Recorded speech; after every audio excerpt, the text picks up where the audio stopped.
From a president who promised a new kind of politics, it was a damning quotation and a menacing threat. Don't think we're not keeping score, brother. Tonight in our number 3 story, Karl Rove has jumped on that line, making it his smoking gun in an op-ed titled, "The President is Keeping Score, Chicago Politics Has Moved into the White House." It all started Monday when Mr. Obama went to Capitol Hill asking some 200 House Democrats to support the budget. During the meeting, Mr. Obama spoke with Oregon Congressman Peter DeFazio, who had voted against Mr. Obama's stimulus package. "Don't think we're not keeping score, brother," the president said. It was to Rove, quote, "a presidential rebuke of DeFazio and part of a new hard-nosed push by the White House to pressure Congress to adopt the president's budget." Rove today warned Mr. Obama that such tactics of Chicago politics will alienate Democrats who oppose his massive spending.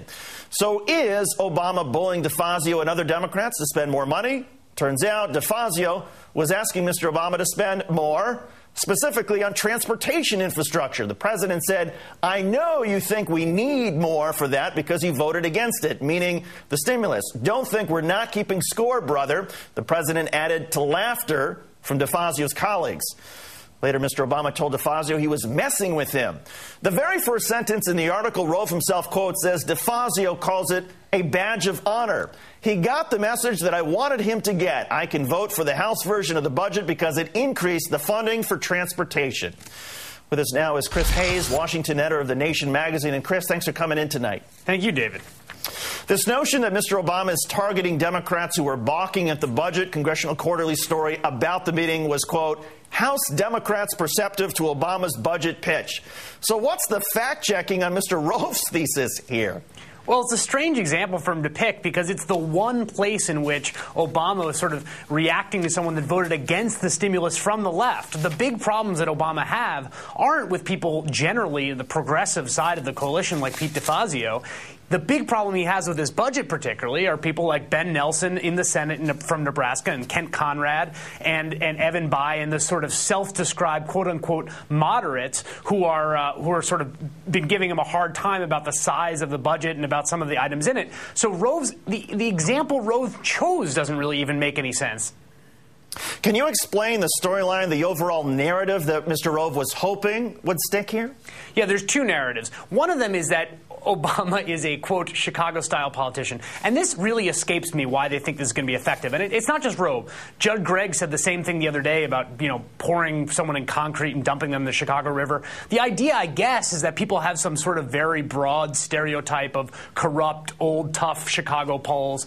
But the fact of the matter is, in order for these kind of smears to work, they have to have some semblance of relatability, some connection to reality. And when you look at and listen to Barack Obama, he does not come off that way at all. So, you didn't see Democrats try to paint George Bush as some sort of evil genius, some, brilliant maniacal presence in the White House. That wouldn't have worked. If you're going to try to paint someone into a corner, if you're going to try to attach a label to them, it has to sort of emanate out of something at least there's a kernel of truth to. And I don't see this going anywhere. I know the Wall Street Journal editorial page is extremely conservative, but who exactly was the audience that Mr. Rove was speaking to beyond them, and again, to what end? Well, he's trying to whip up the base. I mean, Karl Rove is not a particularly serious political commentator. I mean, he's a pretty discredited figure. He presided over one of the worst disasters in American political history. So I think he's mostly whipping up the base, and I think at this point that's mostly what the Republicans do. I think they no longer have any vocabulary that speaks to people outside of their strange ideological cocoon. So Rove accuses Obama of Chicago politics because that's the name of Obama City. Is there any sort of term for the type of politics Mr. Rove practices, and is there any link between that term and Mr. Rove? Well, I mean, shameful, maybe.